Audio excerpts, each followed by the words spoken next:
Purdue is back in the win column.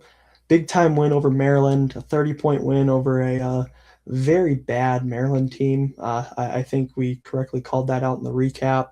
But nonetheless, a lot of positives to take away from this game. A special game from the senior backcourt members, and I thought even a really good game in general from the big three seniors. 93 points. This was nice to see the Purdue offense kind of get back on track into this high functioning elite unit again, and they really did. But I thought there were a lot of positives on the defensive side as well, especially in the first half. But hard to talk about this game without starting with Fletcher Lawyer. Had 29 points, hit 7 threes, 7 for 10, and earned a Ken Palm MVP. I think Fletch is back. I think it's safe to say that. His month this year was January, and he's kind of busted out of this slump. But I'll throw it to you, Ethan. What did you kind of take away from this game? Yeah, we got to start with Fletch. 29 points on 14 shots, just absolutely absurd efficiency from Fletcher Lawyer. Added 2 rebounds and 3 assists as well. Got some teammates involved a little bit early. And this was, like you said, really down January for Fletch. And it's good to see Lawyer get back in the positive shooting column, 7 for 10 from 3. Just absolutely what he, the team, the fan base, the country needed to see from Fletch. He'd been catching a lot of heat from the Purdue fans online recently, and it was just a very feel-good win all around, but for no one more so than for him. Yeah, I mean, it didn't hurt that the Maryland defensive game plan really was a little conducive to a Fletcher Lawyer breakout game. A lot of helping off Fletcher, a lot of leaving him, especially early, which was like odd. It's like, I mean, with elite shooters, they see a couple go down. Usually that leads to a few more going, and especially in this game, it did for Fletch. He saw a couple of easy ones go down, and it turned into a 7 for 10 night really quick. His partner, his point guard, the guy who made who's a Kuzi semifinalist as of today, Braden Smith, also I thought had an exceptional game. Only played 27 minutes, one of his lowest minute totals on the year. Just a very high level efficiency game. He was 6 for 9 from the floor, 4 for 6 from 3.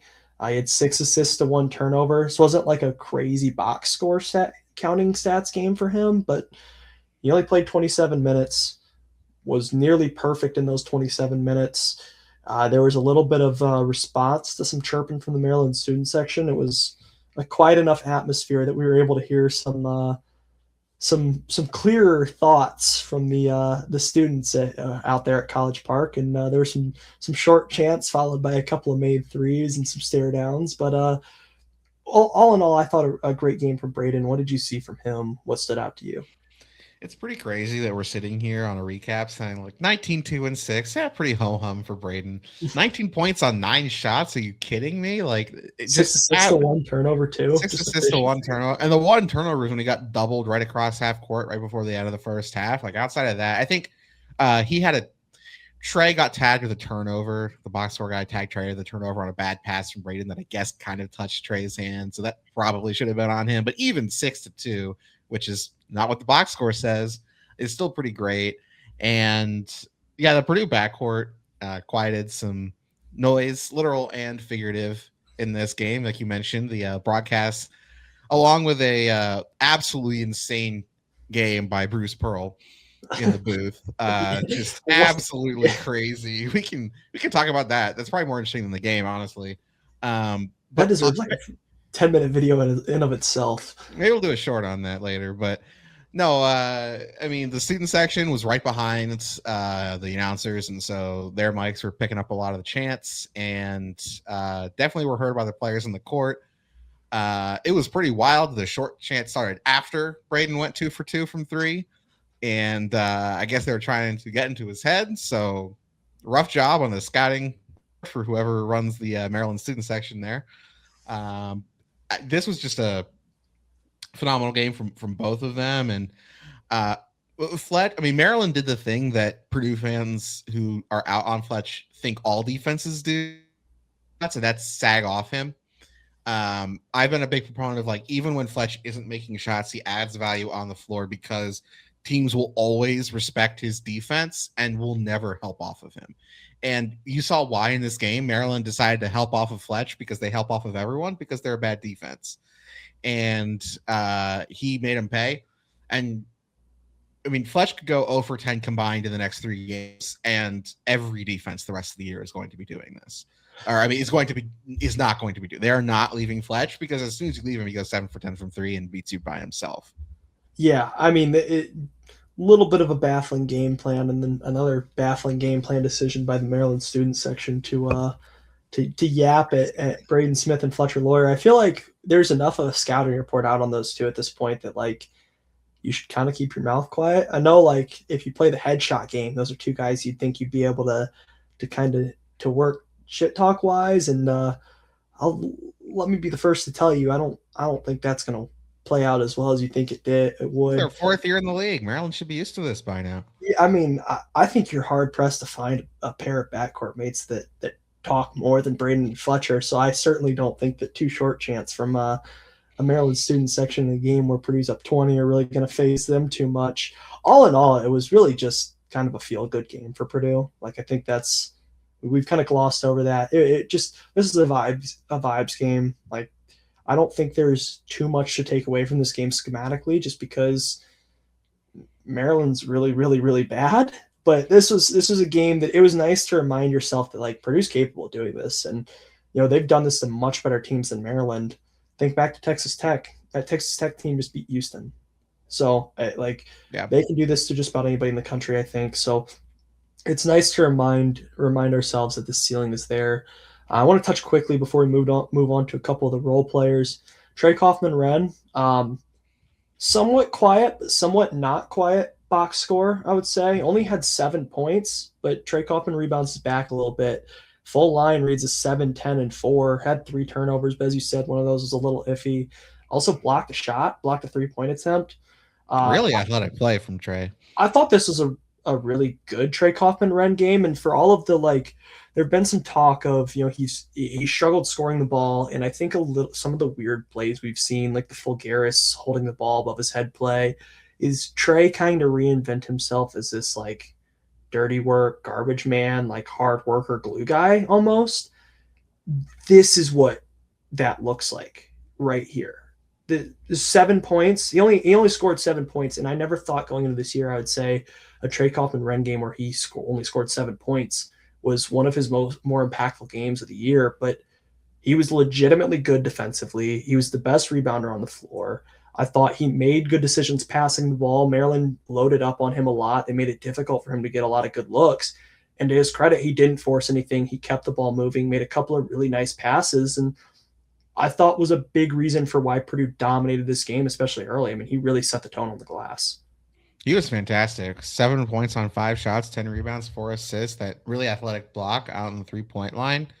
Only took 5 shots, but I mean, it just we talked in the preview about how Purdue would have a big advantage in the front court in the paint, and they did. They just didn't need to go to them much. I mean, all of Purdue's trio of paint oriented big men were fantastic in this game. Clough had 6 points on 2 shots and 3 rebounds and another pretty athletic block, getting back to the rim to smack one off the backboard in just 19 minutes. Daniel Jacobson, who you might want to talk about a little bit more in a minute, but 21 minutes, had 8 points on 2 shots, 5 rebounds, very, very close to like 6 blocks, and ended up with a bunch of fouls instead. But I mean, he was great. Purdue just was shooting the lights out from outside, and Braden and Fletch had it going. And to an extent, Purdue's bench backcourt did as well. Jakari Harris in 21 minutes at 12 and a rebound and a steal as well on 3 for 7, 2 for 5 from the 3. So when Purdue's shooting 50% from 3, there's just not much of a need to go inside. Yeah, I mean this team I think goes as the shooters go. As good as like Braden Smith is, and as good as Trey Kaufman-Renn can be, and Oscar Clough has been at times this year. This team needs a guy like Fletcher Lawyer to hit shots, and when Fletch is going nuclear, this team is nearly impossible to stop offensively. Yeah. And I think that's part of what has been going wrong with this stretch. It's just been an elite shooter that this team is built around needing to make shots, hasn't been making shots, and the offense hasn't clicked at quite a high enough level to make up for some of the defensive inefficiencies that we knew were there going into this game. Before we get to the role players, I feel like this is a good segue. I thought the defense was much, much improved. However, the shot making was as well, but that was probably the single most notable thing to me, schematic wise, is how much better the defense looked. I thought this team came in with a pretty clear game plan. Like they wanted to switch everything a lot again, and part of this is Maryland's personnel, but I thought they executed it well, like in a much better way than the Keaton Wagler switching episode at Illinois. Like it was a similar game plan, and I mean, obviously, it helps Illinois to have an NBA guard like that, and Maryland doesn't have that guy. But the execution on the switches was a lot better. I thought the communication was there. I thought the intensity was there. The ability to close out possessions and rebound was there as well. Really didn't give up much on the offensive glass. They gave up 8 offensive rebounds, but to my eyes, a good portion of those kind of came towards the end. Like Alex Alston, who played 10 minutes, all pretty much in garbage time in the second half, had 2 of those 8. I thought it was a pretty inspired effort on the defensive glass and led to a pretty decent rebounding margin for Purdue. Yeah, I thought the defense was good. You and I talked extensively about 2 Maryland players in the preview, Elijah Saunders and Dickie Coit, and they were awful in this game. And we correctly identify this Maryland offense is A, bad, and B, just with only really 2 serious threats that Purdue needed to worry about. They could really key in on those guys, and that's what their defense is built to do, is to take away a couple of stars. It's why they were so effective against Texas Tech and so not effective against Iowa State. Even if those teams are somewhat similar in caliber, Texas Tech runs through its stars, and Iowa State, anyone can beat you on any night. And Maryland got some great production from Andre Mills and Darius Adams. I still like Adams long term. He has had a bit of a rough freshman season, but if Maryland can hold on to him, I think they might have a piece for the future. And this was Andre Mills' best game of the season. I mean, 18, 6, and 3. No turnovers, 5 for 10 from the floor. He was fantastic. Other than those 2 guys, they really didn't get any consistent production. I mean, Solomon Washington was fine, 14 and 4. We said we both said he'd play a lot, and he ended up doing that. Purdue's going to need to have this kind of defensive intensity and effort against better opponents, though, and that's kind of the next step for Purdue. This was a good feel-good game on both ends of the floor. 93 points on 64 possessions is insane offensive efficiency, as you'd expect for 50% from 3, but Maryland is worst team in the Big Ten. Yes, that includes Penn State and Rutgers. And metrically, they're worse than several teams Purdue played in the non-con, including Oakland and Memphis, Marquette. And they are currently 5 spots better than Kent State on Ken Palm, a team Purdue beat by 41 back at the end of December.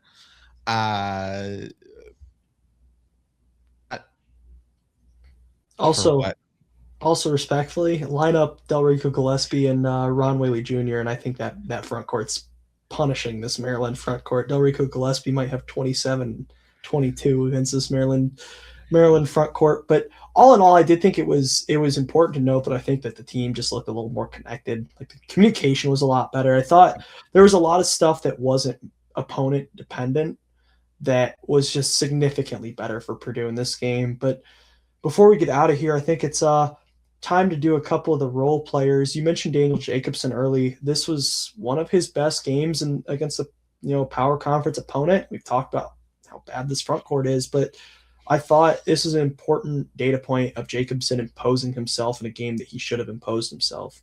It had 8 points, 5 rebounds, had 1 turnover, didn't record a block, but I thought when he was in the game, he altered shots at the rim. He was more of a deterrent in this game than he was like an actual true rim protector. And I think that's part of why he didn't pick up many blocks, is there just weren't that many opportunities. But I think this was kind of like a much better usage of him in an offensive game plan. He floated a little bit offensively, but like it led to an open 3. He had a couple nice finishes at the rim, ended up with a couple free throws. Just all in all, I thought this was a good Jacobson game. I thought he rebounded well. I thought he was physical. I think this is a big step forward for Daniel. Yeah, I mean, we've criticized Jacobson on this podcast before for not showing up even in matchups that you consider to be favorable, like another weaker front court. Now Indiana all, but in theory, the scout was similar, right? They run through a couple of guys, they have a weak front court, and Purdue didn't show up for that game. And Jacobson was kind of overwhelmed physically, but not in this game. He really imposed himself on the opposition. He hit his three, which was fun to see. Like I said, 8 and 5. Brawl, good Daniel Jacobson game, which I'm not sure how many of those he's had in Big Ten play. And uh, we've debated on this show whether or not like his minutes might get cut, like, his role might diminish down the stretch. It really looks like they want him to play whenever Clough is not on the floor, if at all possible. It really seems like the Trey Coffin run at the 5 with Jack Benner at the 4 lineup is a break glass and the only kind of look, and they really want Jacobson to be out there. And he's a great lob threat and rim protector when he is out there, so I can see the vision for sure. And all these minutes he's getting in Big Ten play this year are going to help him when he's presumably the starting center for this team next year. Yeah, I just continue to see potential and flashes from DJ, and makes you more excited for the future with him. He's going to be a very good player, and I'm excited. The 3-point shot I think is a unique kind of wrinkle to his game that we haven't really seen much. We saw it yesterday against Maryland, and I'm intrigued to see that going forward. If he becomes like a 35% 3-point shooter, even on low volume this year, I think that adds an element to his game that makes him a lot tougher to guard offensively and opens up a lot more things to his Purdue offense. So I'm excited to see that going forward. I think the next guy to get to role player wise, moving down the list, guy second in minutes and just completely botched that. The guy second in minutes off the bench in this game, Jakari Harris. I think this is one of his brighter moments on the year. 12 points. He was 2 for 5 from 3, 1 for 2 from 2-point range. Went 4 for 4 from the free throw line. Only had 1 rebound and a steal. I thought this was one of Jakari's better games, even though he didn't really have a ton of other counting stats besides the scoring, but got out in transition, had a nice finish at the rim. I thought it did a good job attacking downhill in general. And I mean, he continues to be, in my opinion, the most disruptive Purdue defender. I agree. He has one of the highest steal percentages on the team, which makes sense. He typically has about 1 a game, even though he's only playing, 12 to 18 minutes a night. His shot is pretty streaky. He went 2 for 5 in this game. 2 more misses were like halfway down and out. This could easily been a 4 for 5 game from him. Though the mid range pull up was pretty rough. I think there's a world where he gets more minutes down the stretch of this game if he can gain some confidence and be a more consistent shooter. If he's going to be like a 33% shooter, I don't know how many more minutes he'll get, especially if Omer's hitting his shots, since this team's ceiling is always going to be predicated on offense, not defense. But if he can get there, if he can get to like 36, 37% from 3 and be a consistent threat from there, then I think there's a world he gets more minutes, because I think he's Purdue's best option against bigger wing players. He's a little bit more size than CJ. He's a lot more athletic and laterally quick than Benter, particularly on defense.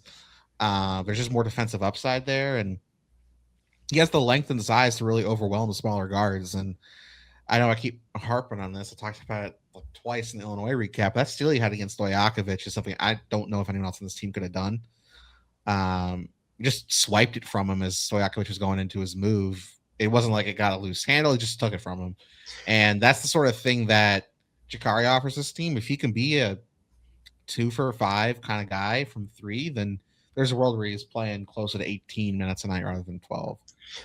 Yeah, I mean, he just like him and CJ are both really high level defenders. It's just in 2 different ways. CJ is a guy who's just, it's not noticeable, but it's like watching the elite corners in the NFL. Like, you never hear Pat Surtain's name called because, quite frankly, he's playing so fundamentally sound defense that there's just nothing. No one even tries him.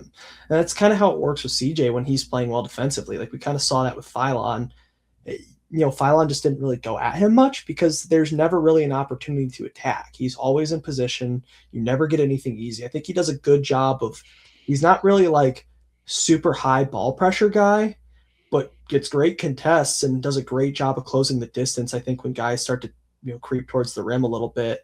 Jakari is just a much more physical presence. Like, he's turnover inducing, he's havoc inducing. Even when he doesn't force a steal, he forces a wild, out of control play.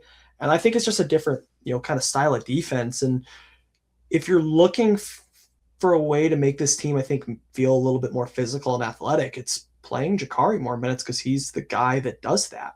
He's the athletic, the physical guy, and I think that's the change there. And kind of moving past that, I think there's one more guard to really talk about. I think Omer Mayer had one of his better games in a Purdue uniform against Maryland. You saw him settle into a role a little bit more. Played 18 minutes, had 9 points, went 3 for 6 from the field, 2 for 2 from the free throw line. He came into the game, and it felt like, when he was in the game and there was a late shot clock situation, the ball found Omer with 8 to 10 seconds left on the shot clock, and it was like, go hunt. And he, to his credit, I thought did a good job of kind of picking his spots, getting to his spots, and getting a good shot off. He missed a couple of middies I thought that he had a good look at, and just didn't go down. But I thought for the most part that was a great game from Omer, and I love the role that he's kind of settled into. Yeah, I mean, when he committed to Purdue, I kind of figured this would be the role he would take on this team. Is like he's probably Purdue's best isolation scorer. I mean, Braden is Braden, but maybe outside of Braden Smith, he's Purdue's best isolation scorer in terms of just a guy you give the ball to and say go make a play when there's 8 seconds left on the shot clock.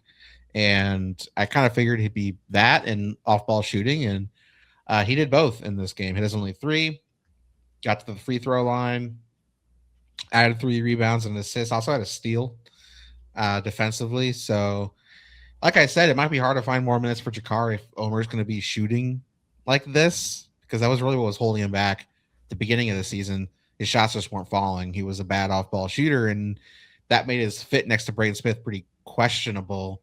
But if his shot is falling, he spaces the floor. He provides secondary playmaking. He's the second best passer on this team. There's just a lot of options. Purdue has a lot of options in the backcourt between obviously Braden and Fletch as the stars, but CJ, Omer, and Jakari all offer different things to give Purdue different looks, and they can be pretty matchup dependent. I mean, Maryland was Maryland. Purdue won this game by 30. This was more about getting bench guards minutes rather than matchups. But, if you're looking forward to potential NCAA tournament run, tough games down the stretch of the Big Ten schedule, I think you can see those minutes fluctuate based on A, who's playing well, and B, what Purdue needs any given night. Yeah, I mean, Omer to me is kind of one of the guys too that like teams that make it deep NCAA tournament runs have. It's that high ceiling, explosive guy that you bring off the bench. Typically, it's a younger guy, and this is, I think I might have talked about this before on the podcast or with you, but Purdue's role players are typically like upperclassmen that are kind of maxed out and have settled into an awesome role for their player type, but that usually leads to a cap ceiling to some extent, especially like for the individual players. And you see in March all the time, like these teams that make deep runs usually have a game where like somebody off the bench that doesn't usually do these things comes in and has a 25-point game or just goes off or gives you 30 great minutes where they impact the game defensively all over the place. And Purdue hasn't had a lot of those like underclassmen high ceiling guys that are capable of doing that in that limited role before. Omer is that guy. Omer is a future pro. That's a guy who in 2 years or 3 years or however long he's at Purdue, you'll look up after he's done and he's probably going to be in the NBA. And to have that guy off your bench and as a freshman, he's just getting better and better and better. And the more he gets comfortable and the more he settles into Big Ten basketball and Power 5 basketball, he's just going to be a real threat off the bench. And it wouldn't shock me whatsoever if we get to March and like there's an Omer moment. And it's like, wow. And he has like 16 in the second half to close out a Sweet 16 win. That wouldn't shock me at all. And I think that might be in the cards for Omer. I mean, he's the guy you bring in next to Braden. If a defense is doubling Braden and they're frustrating him and he's not able to get open looks, you bring in Omer. Suddenly, you send 2 guys to Braden and you're getting Omer with one-on-one matchups where he can pick his spots and get every shot he wants. And if they're going down, then he can torch guys really quickly. We saw that in Europe over the summer. It's just he's very much fits the definition of like a microwave scorer that Purdue probably hasn't really had off the bench since Carson Edwards. freshman season.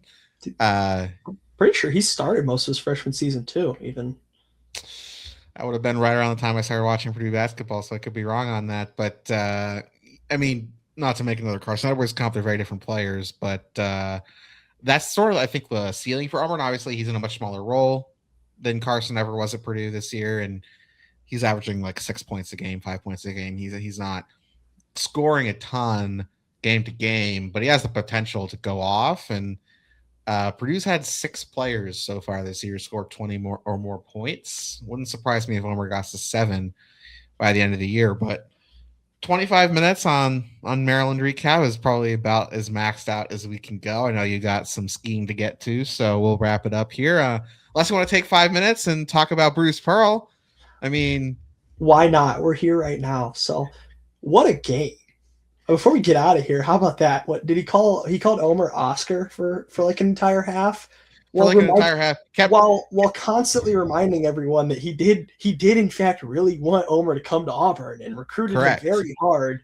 And it's a shock that he chose Purdue over Auburn while Auburn's head coach thought his name was Oscar. Truly, he kept bragging about his Israel connections and how well he knew this guy, and then kept calling him Oscar. It really showed off the connection he has with his recruits. That wasn't even the most wild thing he said, though. The thing that got me was in the first half, he straight up admitted why he quit on his team right before the season. It's because he didn't land any of the transfers he wanted. He wanted Omer. That was hilarious. He's like, yeah, I recruited all these guys and missed. Why do you think I'm doing this? And it's like, really, dude? Like, wow. Absolutely insane to be on a call with Bill Raftery and say the most unhinged thing on the entire broadcast. Truly, like, he's like, yeah, I wanted Yaxel, I wanted Oscar, I wanted Omer. Like, he recruited everyone that all the big teams got and didn't get any of them, and then ended up, I mean, also Keyshawn Hall, man, like, can you imagine being him and hearing that?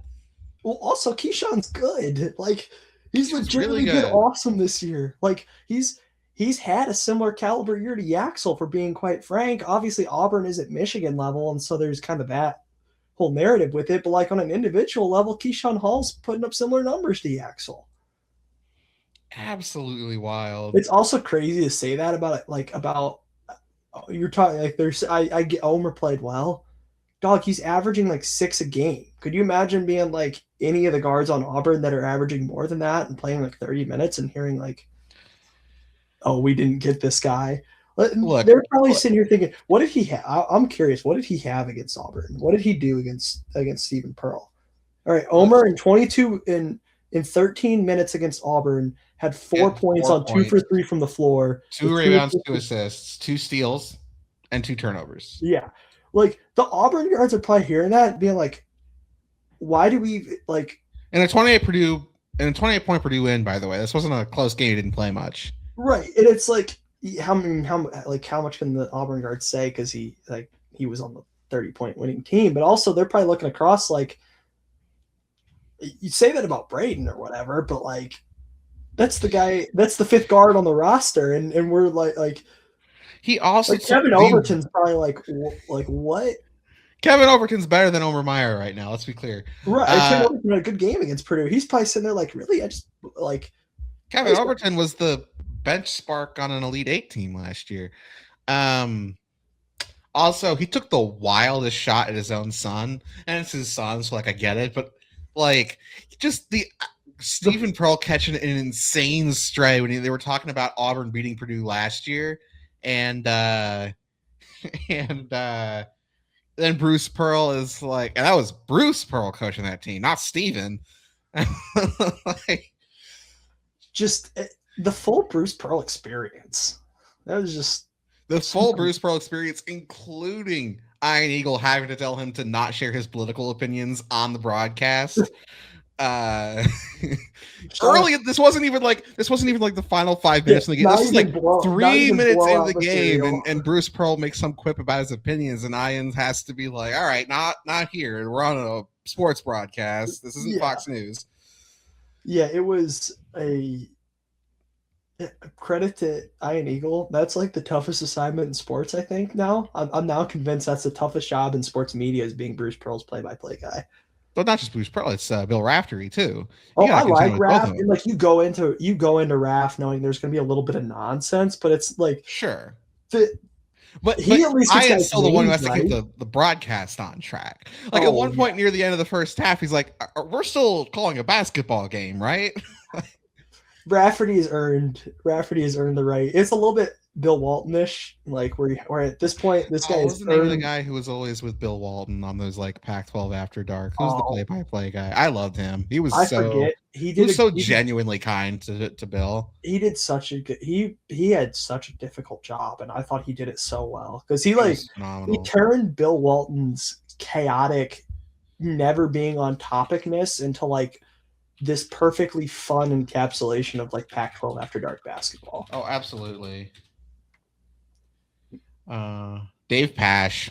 Dave Pash, shout out Dave Pash, Shout out Dave Pash. wherever you are right now, probably still working for ESPN because you were very good at your job. But He shout out also Dave is the Pash. guy who's usually on the call with Billis, Jay Billis. Yes, Same yes. guy. So he's always in Maui and always making like the two bald guy jokes. Oh yeah, love Dave Pash. He does great work. Shout out all the great commentators. I love hearing Ian and Noah Eagle call games. They're both very very talented. And as a basketball fan, as off topic as Bill Rafferty can get, I'll always love listening to Bill Rafferty call basketball games. So on And that note, I honestly, who feel are we to criticize anyone and getting off topic? We spent exactly. 6 minutes after recapping Maryland talking about Bill Walton and Bruce Pearl. So Yeah, love it. On that note, I feel like we should probably wrap this up. We've now spent 32 minutes or I guess we spent 26 minutes on Maryland and 6 to 7 on Bill Walton and Bill straight Rafferty of college and basketball commentary. Bruce Pearl. So on that note, week off for Purdue coming up. So be sure to be on the lookout for a preview coming out later this week. We will be previewing Oregon for next weekend. And yeah, otherwise, thanks for listening, everyone.